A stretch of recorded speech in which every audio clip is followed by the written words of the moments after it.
যেমনটা বিশাল ছিল এই চল চল বেকারি চল আর বাড়িতে টিভি আছে তার বাড়িতে 12টার পরে সবাই আসবো হবে না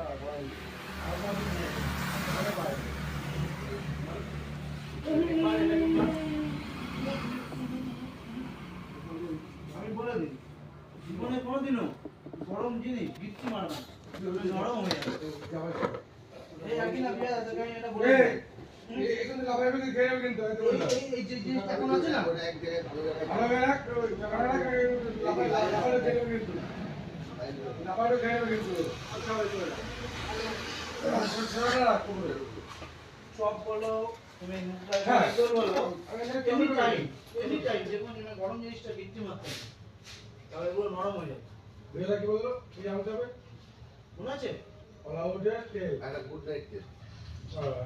কলাউড আলাদা গুড নাইট আলাদা হ্যাঁ গুড নাইট তেল মনে হলো